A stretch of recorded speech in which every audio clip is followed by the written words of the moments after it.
masusunog ang bahay niyo, bibili pa kayo. Dahil makintab sa paningin. Ako talaga, hindi na talaga ako ngayon maluloko ng mga kumikintab-kintab na yan. Kaya ako hindi na pupunta sa mall. Tama na sa akin tong dito na lang. Ha? Baka maano pa ka mga nag-register na yan ng mga floristry na yan. At binabalaan ko kayo mga kapatid, huwag na kayong mainggit dyan. Register na yan. Ilaw lang yan. Ginagaya talaga tayo ng Diablo. Amen! Kapalaluan sa buhay. Ito yung pagmamayabang. Pride of life. Ito yung pagmamayabang sa nagawa sa sariling pagpupunyagi. Nangangahulugan ito ng paghahanap ng mabuting pangalan o mataas na katipulan. The pride of life. Ha? Tingnan nyo yung mga politiko. Hindi naman sa kanilang pera, pero pag nagpagawa, yun, gawain ganito, ilalagay ang karatula. The pride of life. Ha? Yung pagpupunyagi niya, na, kung hindi ba naman ako nagtrabaho, hindi ako yayaman.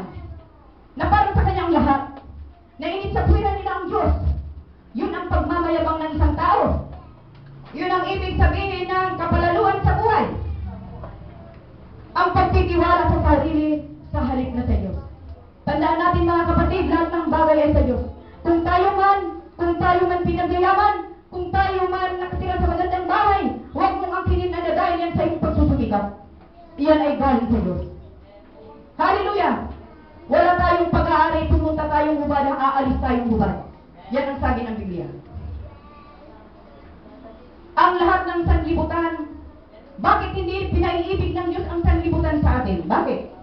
Sapagkat ang lahat ng sanlibutan, ang lahat na naririto, at ang kinahumalingan ng mga tao, ay maglalaho. Amen ba? Ay bakit ka aasa dun sa mga bagay na maglalaho? Hallelujah! Dapat umasa tayo sa Diyos, bagay na hindi naglalaho. Amen! Purihin ka, Panginoon. Mamawala ang langit at lupa. Ang ating salita ay mananatiling salita. Hindi kukupad. Amen! Napakabuti talaga ng Diyos. 1 John 5:4. Sa pamamagitan ng pananampalataya natin kay Kristo, dahil si Kristo ay nasa atin, ang kanyang mga salita ay nasa atin, kung kaya tayo yung mga taong makapagtatagumpay sa mga ganitong pangyayari. Tayo mga nakipag-isa kay Kristo, tayo lamang ang mga taong makakapagtagumpay sa sanlibutan. Amen ba? Kaya papalag tayo mga kapatid. Although pinagtatawanan tayo, mapalag tayo. Hayaan nyo silang nagkakawa sila. Amen. Kanya-kanyang kaligtasan ito. Lahat tayo haharap sa hukuman ni Kristo. Tayo magsusulit.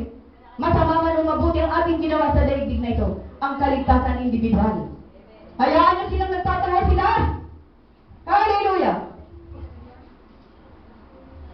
Ang mga sumampalataya lamang kay Jesus ang mapagtatagumpayan. Ang mga tao lamang na nagdideklara na si Jesus ang Panginoon ng kanilang mga buhay. Sila lamang ang makapagtatagumpay sa sanlibutan na ito. Purihin ka, Panginoon.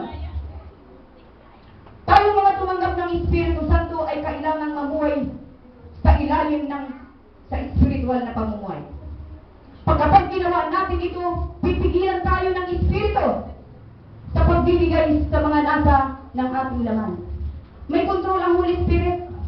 Akma ka pa lang na humahanga si Delilah. Huwag yan, anak. Masama yan. Kaya ikaw naman, ibabalin mo na ang paningin mo, hindi na si Delilah. Doon na lang sa kulay ng kasama. Amen! Purihin ka, Panginoon! Ngayon ka. Sa mga tuwid, ilalayo tayo ng Espiritu sa kasalanan. Ilalayo tayo. Siya ang magkukontrol upang hindi tayo magkasala. Iingat tayo. Napakabuti ng Panginoon. Ano ba yung prinsipyo ng matagumpay na pamumuhay? Mga prinsipyo. Ano yung prinsipyo? Pananaw. Panuntunan. Ito. Ang matagumpay na pamumuhay at ang ating kaligtasan ay kaloob na tinanggap natin sa Diyos. Kaloob yun. Hindi yun mula sa atin. Galing ito sa Diyos at hindi natin magagawa sa ating sariling pagpupunyagi o kalakasan. Yung ating yung tinanggap na pananampalataya at kaligtasan. Galing sa Diyos. Ang pagtatagumpay ay gawa ng tagapagligtas sa atin.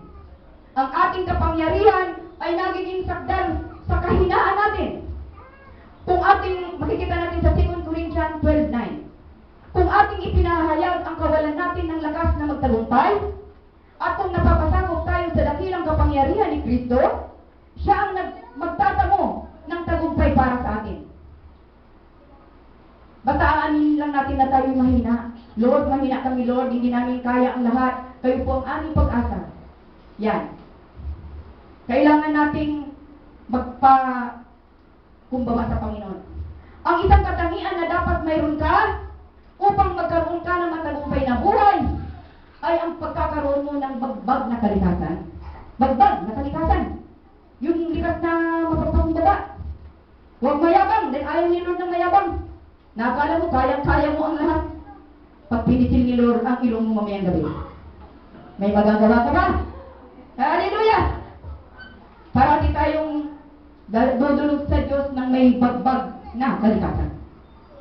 Ang pagpapakita natin ang lubos na kahinaan at ipagtiwala natin ang lahat kay Kristo na siya ay may magagawa para sa ating katagumpayan.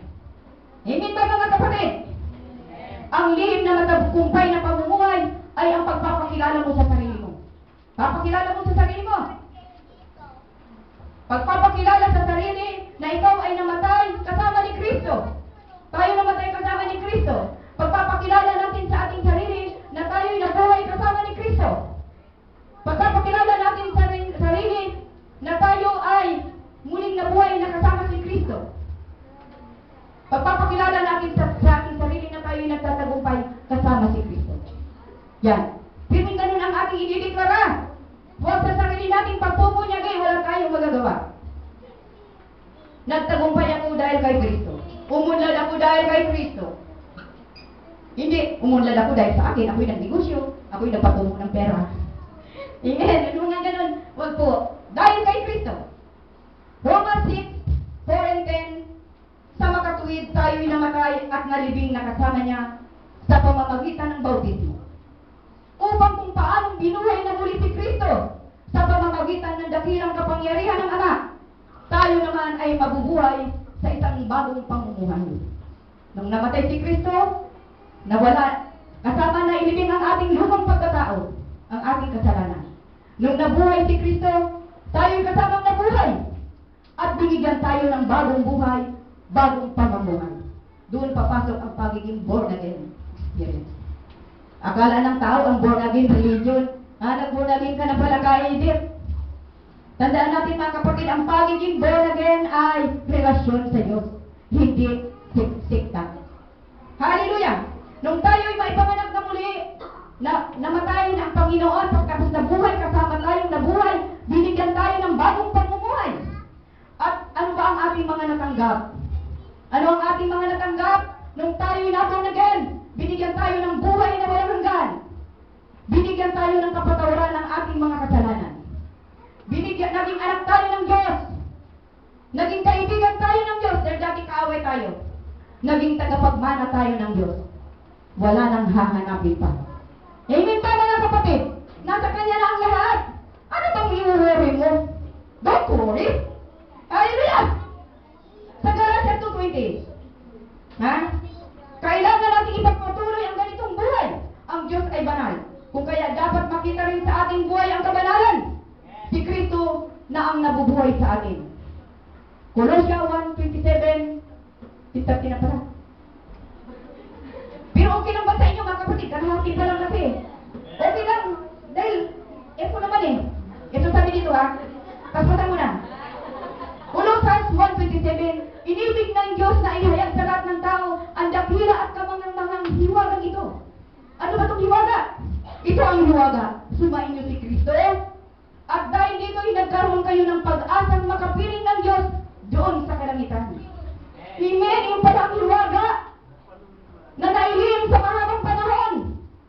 Pero sa kanyang mga anak ay idiniglara. Napakabuti talaga ng Diyos sa kanyang mga anak.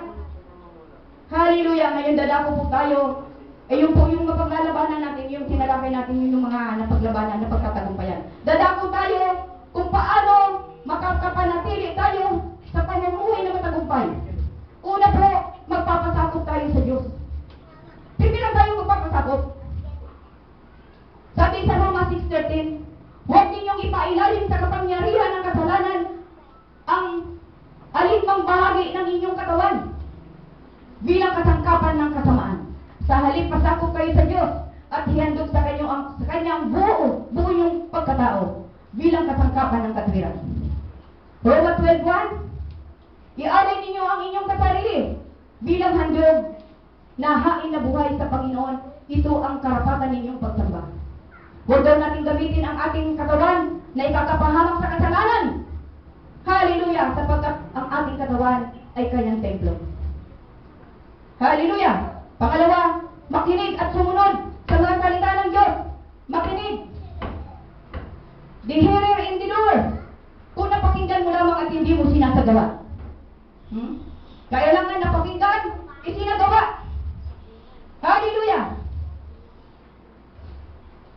Sabi nga ng Matthew 7:21, hindi lahat ng tumatawag sa akin ng Panginoon, Panginoon ay makakapasok sa aking kaharian, kundi ang lamang sumusunod sa kalooban ng aking amang nasa langit.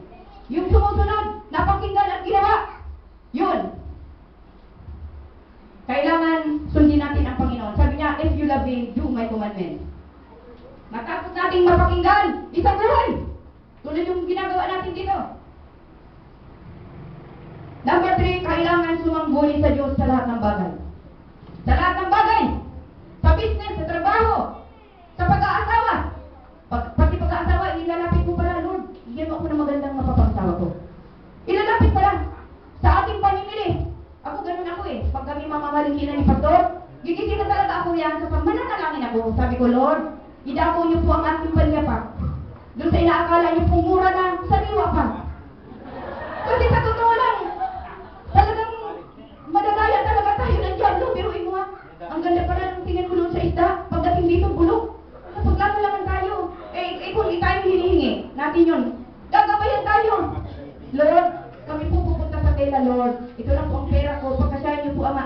Bigyan niyo po kami ng malalapitan na bukod sa mura na ay maganda pa. Kami na nagkakataon, mayroon na talaga. Lahat, trust in the Lord with all your heart. And lean not in your own understanding. And always acknowledge Him and He will direct your path straight. Sa lahat daw ng bagay sa ating sanggunian. At huwag tayong aasa sa ating sariling kagustuhan. Huwag tayong mananangan. At sa lahat ng oras, itutumpak niya ang ating mga lakad. Kaya sino walang asawa, itaas kay Lord. Itaas kay Lord. Sino walang asawa dyan? Walang business, itaas kay Lord. Sa business, sa trabaho, pag-asawa, paglalakbay. Lord, pag nagsasalita tayo, halimbawa pumunta tayo ng ibang bansa, o kahit saan. O kahit nasa Boracay, o kahit saan. Lord, kung luluobin mo, Ama, punta kami ng Boracay. Hindi yung, punta ka kami sa Boracay sa susunod na linggo. Parang akala mo sarili mo ang buhay. Sabi ni Lord, hangal, ngayong gabi, kukunin ko ang buhay mo. Tingnan ba na makapunta kang Boracay? Hallelujah! Purihin ka, Panginoon! Sa lahat ng bagay sa isang muniin at itutumpak tayo sa ating mga lakad. Hallelujah! Number 4, may pananampalataya. Yan. Without faith, we cannot face God. Hindi malulugod ang Diyos sa atin kung walang pananampalataya. At tulad ng mga aking nabanggit, ang may pananampalataya lamang ang sinanga sa tinubos ng Diyos. Hallelujah! Si Bartimeo, bulag. Pero nandoon ang kanyang pagnanasa na siya'y gumaling. Kahit siya inaawat ng mga tao, andun ang kanyang pagnanasa, Lord, kaawaan mo ako na ako'y makakita. Ibinigay ng Panginoon ang paningin ni Bartimeo. Kasi nandoon ang kanyang pananampalataya na siya'y pagagalingin ng Diyos. Ganon din tayo mga kapatid. Pananalangin. Pananalangin. 1 Timothy 2:8. Ibig kong ang mga lalaki sa lahat ng dakoy manalangin may maliit na puso. Pero yung i-specify kayong mga lalaki. Kaso tamad pa ang mga lalaki. Amen. Kailangan daw kayong manalangin na may masayang puso, may malinis. 1 Timothy 2:1-4. Una sa lahat, ipinakikiusap kong paabutin ninyo sa Diyos ang inyong kahilingan. Panalangin, pamanhid, at pasasalamat para sa lahat ng tao, sa mga hari at may kapangyarihan. Yan, kita nyo? Wala palang istintin, itaas natin. Kaya tama pala yung ginagawa natin dito, prayer intercession. Ipinagpipray natin ang mga hari, ang mga prinsipe, ang mga presidente. Bakit kailangan ipag-pray? Sabi dito,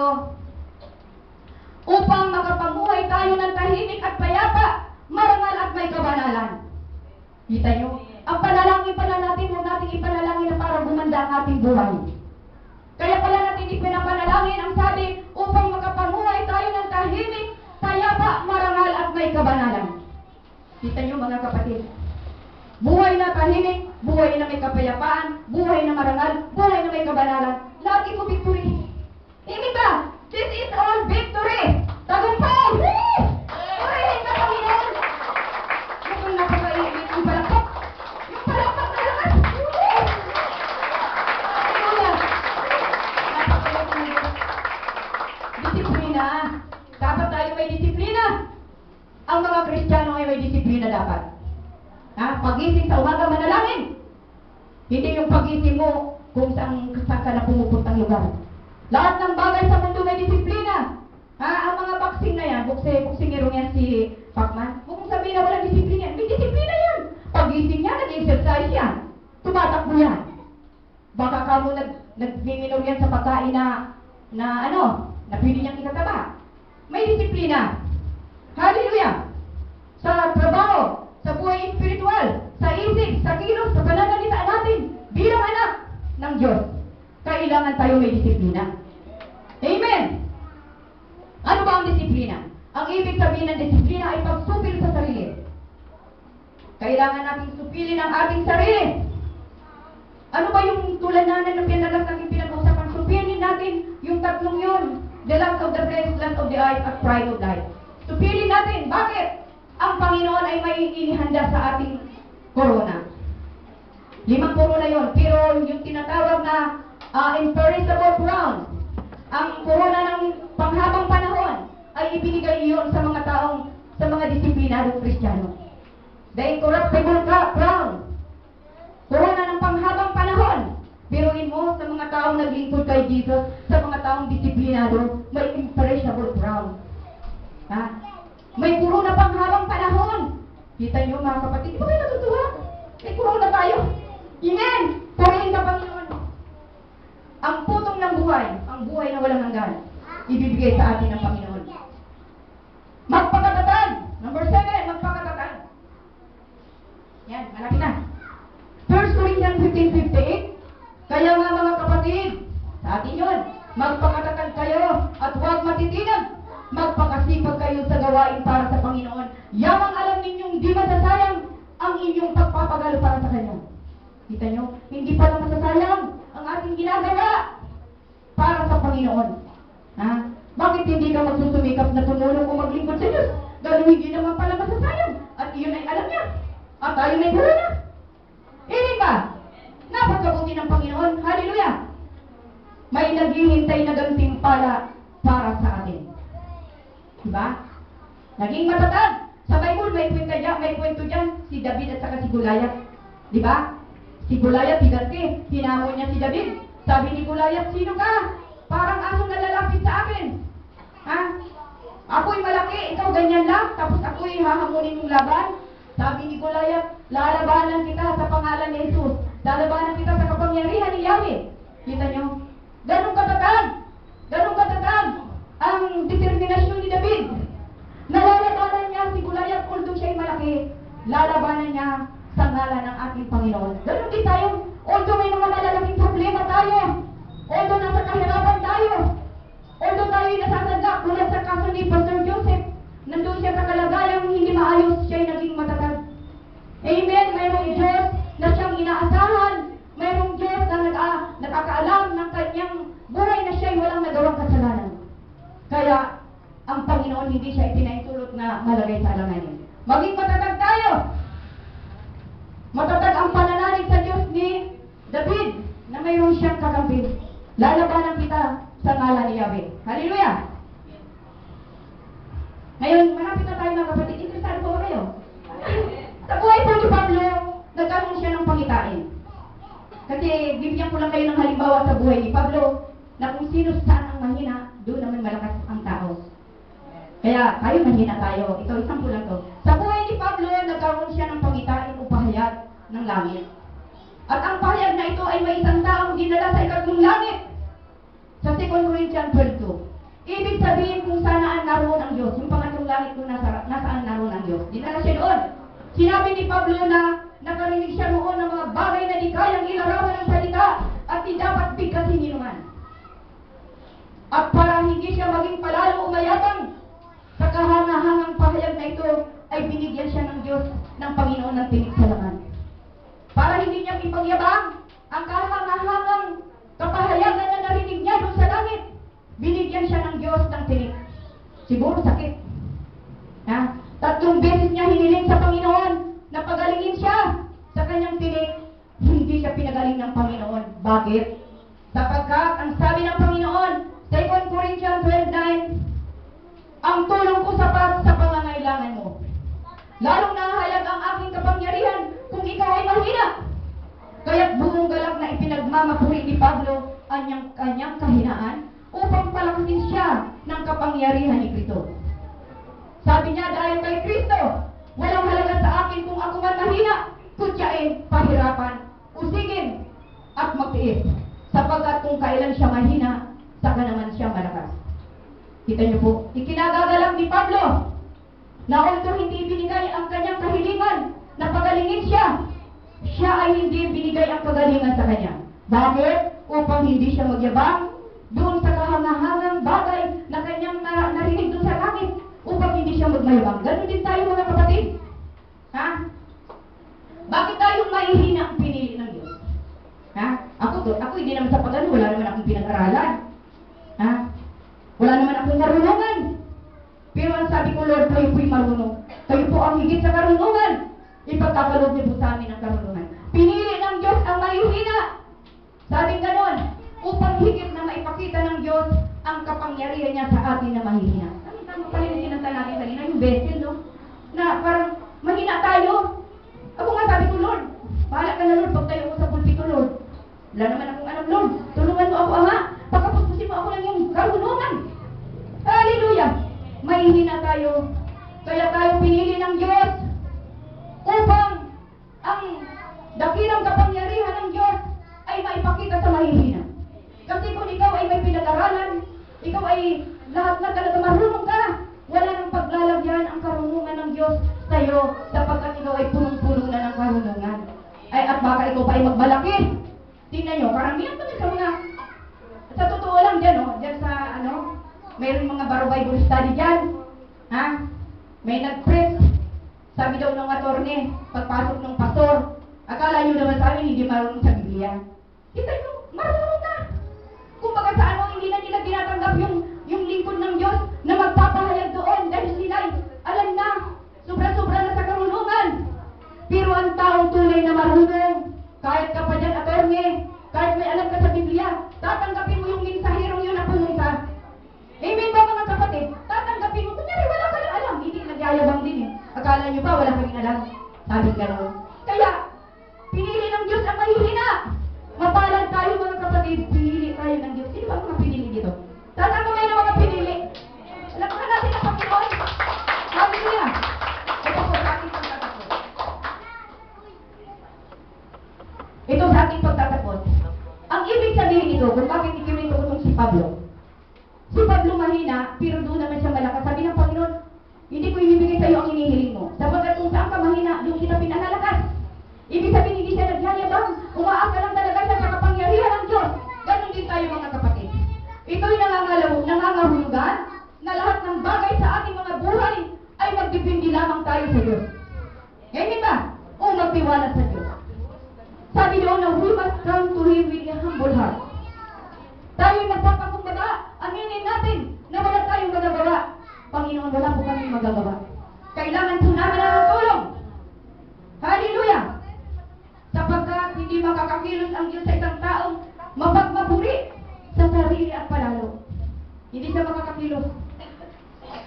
Hallelujah! Ideklara natin sa ating mga labi na siya ang ating Panginoon, na wala tayong magagawa apart from Him. Na siya ang ating kalakasan, na siya ang ating mabuting pastor, na siya ang ating pag-asa, na siya ang ating tagumpay. Amen. Hallelujah. Palakpakan natin ang Panginoon. Iyan po ang mensahe ng Diyos sa umagang ito mga kapatid. Sana po meron po kayong napulot na aral sa salita ng Diyos. Purihin ka, Ama. To God be the glory. Amen. Ngayon po tayong lahat mga kapatid. Awitin po natin